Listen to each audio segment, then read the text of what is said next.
arkadaşlar. Bugün The Three Little Pigs, Üç Küçük Domuz kitabını okuyacağız.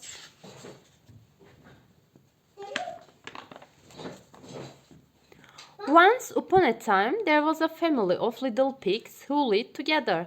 The three brother pigs had grown up and the time had come for them to have their own houses.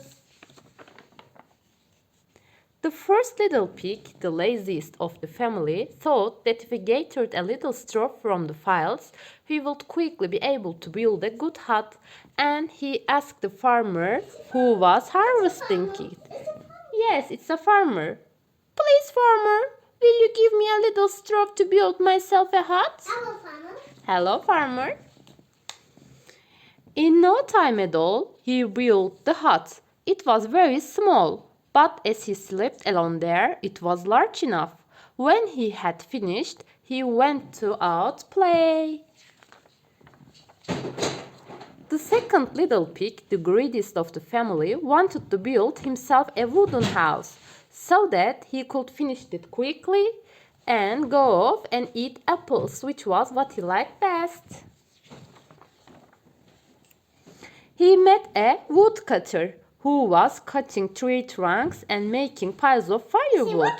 Yes, it's a woodcutter. And he asked him, "Please, woodcutter, will you give me some logs to build myself a cabin?" Yes, it's a woodcutter. Which woodcutter? And with several logs and some branch for the roof, he quickly finished the cabin. He didn't take long to build it. Went off to eat apples and play with his brother.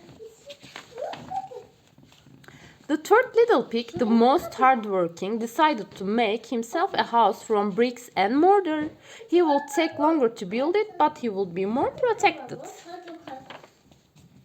Luckily, he soon met a bricklayer loaded with bricks.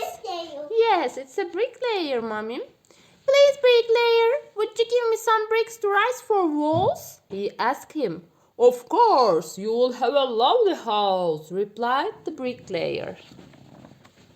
So the third little pig started to build himself a house, working without stopping, laying the bricks with cement.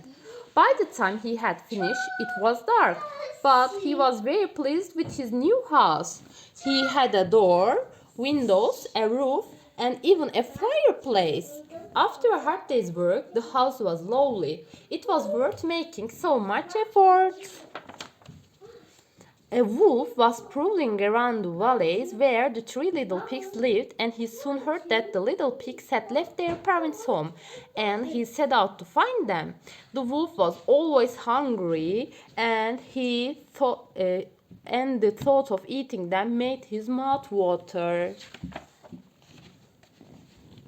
First, he went to pig with the straw house. When he arrived, he knocked at the door. "Open the door!" shouted the wolf. "I won't!" replied the little pig. "Well, I'll hoof and I'll poof and I'll blow your house down." And all the straw was spread about. The little pig started running until he reached his brother's house. When they were both inside, the wolf called again. "We won't let you in," the little pigs told him, trembling with fear. "Well, I'll hoof and I'll poof and I'll blow your house down." And he blew until the house fell down. The two little pigs ran very hard until they reached their brother's brick house. When they were inside his house, the wolf arrived. "Open up," said the wolf furiously. "Otherwise, I'll hoof and I'll poof and I'll blow your house down." "You can blow all you like. You can blow all you like, but we won't let you in," replied the little pigs calmly. The wolf blew and blew, but this time the house didn't move. The house was very strong and resistant.